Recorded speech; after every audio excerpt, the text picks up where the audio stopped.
So, Sheikh Mohammed bin Rashid Al Maktoum, the ruler of Dubai, has just been recently ordered to pay his ex-wife Princess Haya bint Al Hussein more than $728 million. And the people that have ordered for this are none other than the UK courts. Now, I don't know if it's just me, but this is the festive season. Like, everyone is busy spreading the cheer and the love. But the UK courts just figured, you know what? Let's spread this nigga's money to more people. Like, seriously.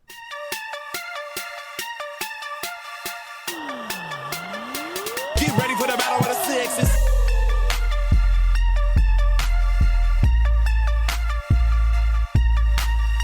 So apparently this figure will be used to cover Princess Haya's security and the costs for the rest of her life, as well as ongoing costs for the couple's 2 children, with an upfront payment of $333 million due in the next 3 months. Now, I'm reading all of this and I'm thinking, okay, maybe she's a pretty high level person. But here's the weird thing. None of us know who the fuck Princess Haya is. Like, if I went to any random guy in the streets of Nairobi and I said Princess Haya, I would bet you my entire podcast that not more than 5 people in 100 would know exactly who the hell Princess Haya is. Like, I'm even looking at her face right now and it is not raising any eyebrows. Like, there's nothing that draws me and says, you know what, this is a princess. Shorty just looks like a regular woman, like a regular light-skinned Arab woman. Like, why the fuck would she need $728 million to cover security? Like, it don't make sense. And apparently there is no fixed value on the total settlement, as the court ruled that Sheikh Mohammed should pay the annual security costs for his 2 children aged 9 and 14 for the rest of their lives, or until a further court order is issued. Now, this is a guy that's worth roughly around a listed net worth of about $5 billion. And considering that he's a Muslim man, he probably has other wives and other kids, and he has to pay for their security as well and their upkeep and shit. And you're looking at this woman that asked for a divorce and is milking this man off of roughly about 800 mil plus at the very least. And honestly, now I can see why it is that Muslim people don't like us that much. Like, I feel as though Muslims would have probably handled this a little bit better with the Sharia courts and shit. But now y'all are driving another man broke. And now this podcast has to do even more work during this period and in 2022 just to show that us Christians can actually be good as well. Which means that we should probably start this podcast. And I usually like to start by saying, welcome to Breaktime on Westside, your number 1 breakdown podcast, coming to you from Nairobi, Kenya. The man on the mic is a man who believes in spreading the love, not Arab money, during this Christmas period. At least since these guys did not try treating us like shit during Eid. He's a man whose sickness for the thickness prevents him from skinny dipping. It is none other than your tall, dark and mildly handsome man, Sir Denver B. The show is Battle of the Sexes, our weekly love, sex and relationships show, where I get to talk about relationships, whether it's the festivities or it's not. Sometimes I like to bring forth an argument, probably we can disagree, but I usually like to come through with that conclusion. So if there is that relationship topic that you'd like us to discuss, if there is that video, that story, that sound recording of something that you think that we should discuss on Battle of the Sexes is there and you want to give it to me, then the place to send it to is at Breaktime on Westside on IG. The DMs are always open. On Facebook it is also at Breaktime on Westside, and on Twitter you can slide into my personal DMs, which is at Bagaka the D, and we can take it from there, discuss it and probably disagree. Now that said, this is the festive period as of the time of this recording, and even by the time it comes out it will be the festive period as people are waiting to get towards New Year's. And I don't know, maybe it's just me that's not really feeling that shit. Like, I don't know, I've never really been a fan of like Christmas because I think it's been thoroughly overhyped. And I don't know, like the whole thing about everyone singing the same shit, oh, Feliz Navidad, blah, blah, blah. I don't know, like it's always felt a bit kind of cheesy to me. And, I don't know, like it's never really been my cup of tea. Maybe it could be the fact that there's people that love it because of spending time with family and shit, and that's them. But it's like companies all do the same thing. Go make a poster, thank everyone, wish them a Merry Christmas, blah blah blah. Everyone singing the same songs, people all wearing red and shit, and like I feel like everyone does the same shit, and I don't usually like that. Like, I like variety, and I do feel like to a certain degree Christmas is a little bit overhyped. But anyways, those are my feelings. That is besides the point. I should actually get to the main topic of today, but before I get to that, if any of you were listening to Tweet Street last week, I did mention that there was a dilemma of a situation that I wanted us to discuss for a little bit. Now, because I didn't do it then, I did promise that I would do it either on this episode or in the next Tweet Street episode, and I think I'll just do it here. So, here's the story. A mother has 4 kids, all from different fathers, but only one of those baby daddies is active. Now, his son, that baby daddy's son, wants a PS5 for Christmas, so he sends the money to the mother, say he's away and shit, so that he can get it for the kid. Now, the mother, instead of getting the PS5, divides the money that this guy sent evenly between her kids instead of getting the PS5. Now, the question is she wrong? Honestly, this is one of those situations where it seems so complicated, where it's not even about right or wrong anymore. Because you can say that either side, the baby daddy and the baby mama, are both right and wrong in their own respects, because there is no perfectly right, completely right answer to this. And this is one of those problems that will come quite a bit the more people engage in single parent relationships, and people don't take the whole idea of marriage and having both parents in the same family for a very long time. Like, this is a very, very looming problem, because it does tend to happen quite a lot. It's just that most people might not experience this with like multiple kids from multiple daddies beyond a factor of 2. So when you look at the situation here, you can kind of ask if one or the other side is wrong, because they're technically seeming like they're both right and wrong in the same respect. Because when you look at the guy, this guy wanted to get a PS5 for his son. He loves his son. That's his blood. That's the child that he produced with his DNA. All right. And he obviously wants to get the kid something. But the mother has 3 other kids that are all her kids, as well as that one. So for him to go and say, go buy one PS5 for him alone seems like a little bit of a selfish move. But can you really call it selfish? If this guy only had enough money to buy one PlayStation 5 for that one kid, then why does he have to foot the bill for the other 3? Like, that's a very justified question in asking. So in a sense, was he right to do that? Yeah, he should gift his kid. But was he wrong in doing that? Yeah, he should have taken into consideration the fact that there's 3 other kids. And there is a workaround to that, and I will get to it in a second. But now you look at this babe, because she was the one that was in question over whether she was wrong in it. She is both right and wrong, because she's wrong definitely because she did not follow the agreed stipulation. Go get him a PS5. She didn't get the PS5. She decided to divide the money, which was not in his interest. They had no discussion on it, and that was completely wrong. So she not only robbed that kid off of a chance to get a PS5, but she also decided to disobey, and she was dishonest in her decision to give the kids money instead of getting the PS5. But on the other front, she was justified in doing so, because she has 4 kids. She can't love one more than the other just because the father is there. She's also a parent to all 3 of those other kids.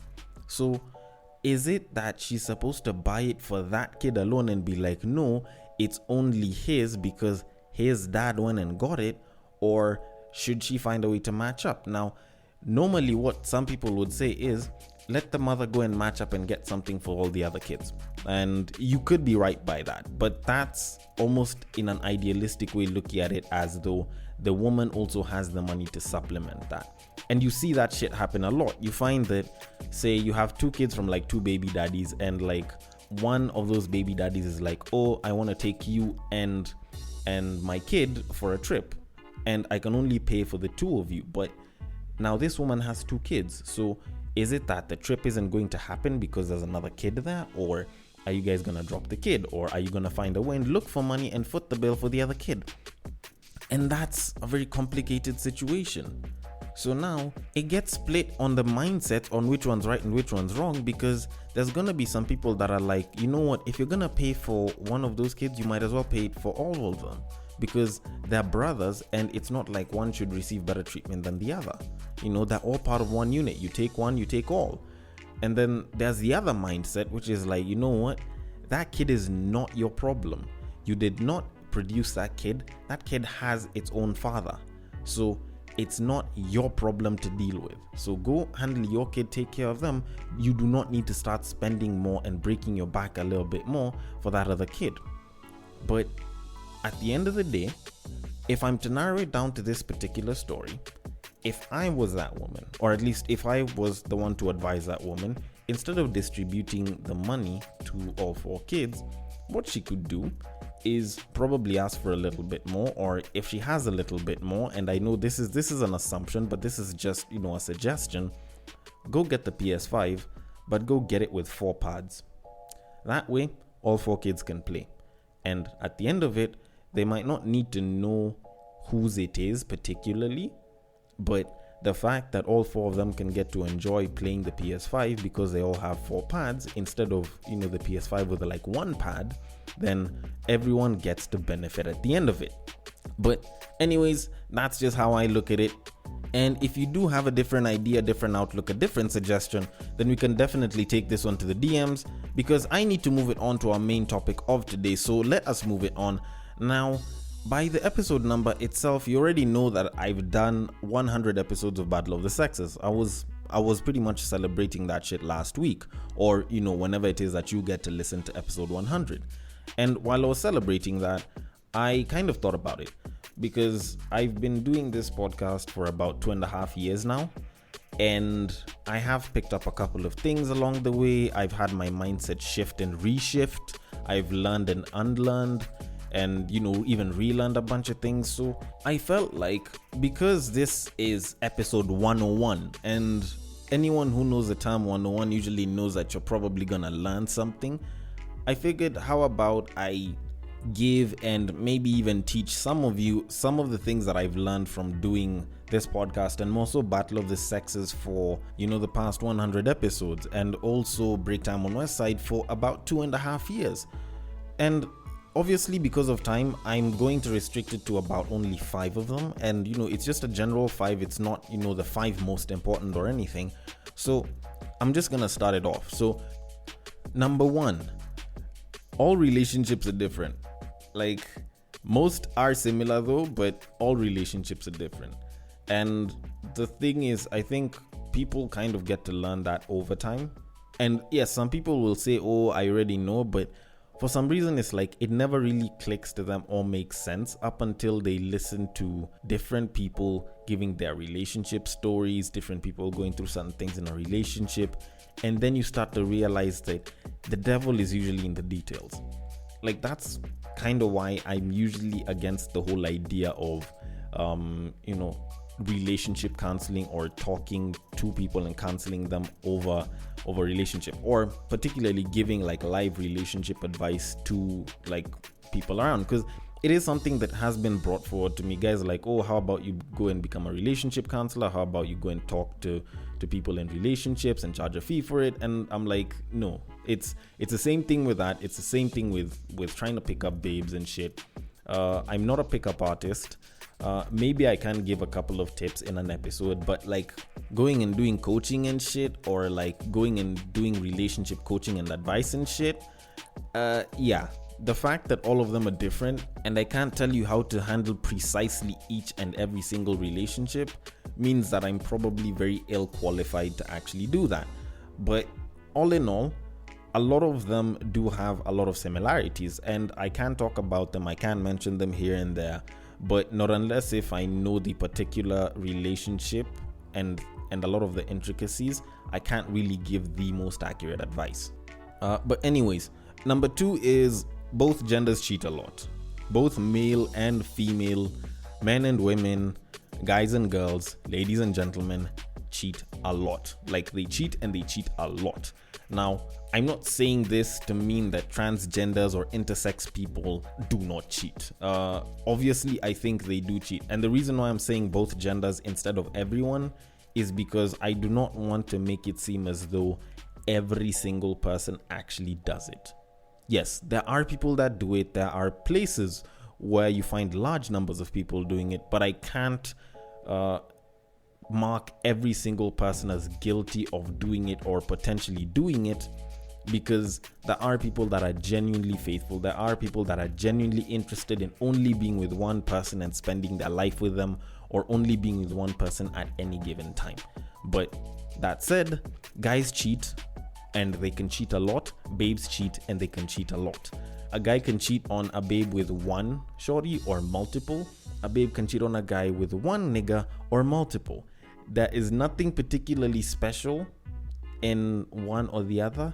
It's just that a lot of times, if a guy is cheating for selfish reasons or him is just interested in pussy, you'll probably find him hitting it with a lot of babes. If it's just one babe, then there could be something a little bit deeper there. With babes, you probably find a lot more of them cheating with only one person as opposed to multiple guys. If they're cheating with multiple guys, then they're probably tired of the relationship. Although then again, there's also other reasons to that, and I don't want to make too many more assumptions. So there it is. Both genders can cheat, and both genders cheat a lot. So that said, the third one is open relationships are way more complicated and they require a lot more than most people think. And this is probably one of the most important things that I've learned over time. Like, people usually say this all the time. When you find a guy cheating, couldn't the guy even have asked for like an open relationship, because some babes would be down for it? Why is it the guys cheat? Can't you just ask for like an open relationship? Like, whenever you hear guys saying that and you know about open relationships or you have experience with it, like, I know how it feels to look at people and be like, you fuckers have no idea what it takes to be in an open relationship. Like, I feel like there's so many people that have zero idea what it's like to be in an open relationship. So even when they bring that suggestion, they don't fully understand it. The truth of the matter is, a lot of people do not subscribe to open relationships because it requires a certain sense of sexual liberty, which I don't think most people are willing to give. Because while you think know and or believe that, you can still fuck somebody but love your partner, and you wish your partner understood that, well, you aren't sure about your partner. You probably don't want them to fuck someone else. And because of that idea, you might not actually survive an open relationship, because the thought that she's leaving her house to go and get fucked by some other guy, like the thought of her being piped down by another dude, like that shit can drive niggas crazy. Like babes as well. Like the thought that there's gonna be another babe that he's gonna be doing the same shit that he does with you on, like that shit might drive quite a number of people crazy. And a lot of people who might say, if you're cheating, how about you just go ahead and have an open relationship? They can't factor that in. They don't know that. They don't know the complexity that comes with the open relationship and how much it takes to actually be in an open relationship, which is why they'll probably say that shit. But then again, they don't know and they've never been in an open relationship. Then number 4, if the sex is good, then it doesn't matter what people say about it. Like, I'm just gonna come out and say it. If the sex with your partner is vanilla and you love it, then it's okay. If you are into BDSM and you like being whipped and you're a dude, then it's okay. If you like being pegged as a guy, then it's okay. As long as the both of you love it, at the end of the day, it is perfectly okay. Saying that, if your man doesn't do this for you, it's even worth it. This and these guys don't know how to bang babes. Guys don't know how to find the clit. Guys don't know how to eat a girl out. You'd get probably a lot more pleasure if you did this and this and this, as opposed to whatever it is that you're doing. Like, most of that shit is usually just regular BS.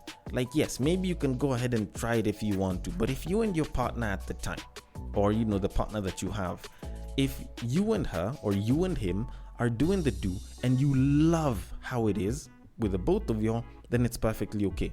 There shouldn't be anything or anyone that should be stopping you or telling you that what it is that you're doing is wrong or it isn't even that nice. Like, as long as you're enjoying the sex and you enjoy the experience, then it's perfectly okay. Yes, if you do want to explore, you can go ahead and explore, but if you love what's there, then it's okay. Don't let whatever it is that other people say cloud your thinking or your feelings towards the entire thing. If you're doing it and it's fun, then it's perfectly okay. And last but not least, this one is for the ladies. Ladies, you need to appreciate your men a lot more. Like a hell of a lot more. A lot of y'all think that a lot of the basic shit that you do to make him feel good, like, I don't know, using sex as a gift for his birthday, is enough to keep him at bay, and he'll be happy with whatever little that you give him. Trust me. Trust me. If another woman pops up in his life and starts to give him a hell of a lot more than you're giving, not because you can't give anymore, but because you simply do not try to give more or appreciate him a lot more, then guess what? The chances of him cheating shoot up so much. Because I kid you the fuck not, the moment babes start appreciating guys, for some reason, guys just get attracted to those babes a hell of a lot more. Like, it's just a thing. That's why side chicks are going to continue being there, because sometimes that man needs to be appreciated, wants to be appreciated, but you as the main are not doing enough. So he will find somebody, or someone will find him and do that, and he will start being satisfied, and all of a sudden they end up starting to get benefits that probably could have been yours. And then at the end of the day, you're still gonna come out and say, oh, you know, men are dogs, men are trash, oh, you try and treat a man well, but he treats you like garbage, and yet you haven't appreciated him. So before you say that all men are cheats, before you consider all men dogs, before this man even cheats on you, before he even gets that thought, please start appreciating him. Start giving him a lot more appreciation. Start giving him a lot more appreciation, peace, and respect that you can give. Because I kid you the hell not, if another woman notices that you are not giving him that much appreciation, if they notice that this man is in need of appreciation and you are not giving it, then she will waltz into his life and his space because those defenses are down. She will give that appreciation, and she might as well just steal this man from you in every single sense of the word. Although, then again, that isn't the only reason why men cheat, and there are many more, just the same way there are many more lessons that I have learned. But if you do disagree with any one of these lessons, if there is something new that you have learned from listening to this podcast, then you can definitely drop it in the DMs, because the DMs are always open. On IG, it is at Breaktime on our side. On Facebook, it is also at Breaktime on our side. And on Twitter, you can slide into my personal DMs, which is at BagakaTheD. Oh, and before we completely end things, one last bonus point. Missionary is a very underrated position. Like, y'all might mention other positions and call them your favorite, blah blah, doggy style, blah, reverse cowgirl this, wheelbarrow that. But at the end of the day, for some of you, sex does not begin unless you guys are starting with missionary. And if anything, it's a position that everyone can do, and it is very hard to actually fuck up. But that said, thank you so much for listening all the way till the end, and if you are listening through Castbox, feel free to drop your thoughts and comments below and I will attend to them accordingly. If you are listening to an app that allows for ratings and reviews, a rating and or review will be highly appreciated, and I will catch you guys on the next break.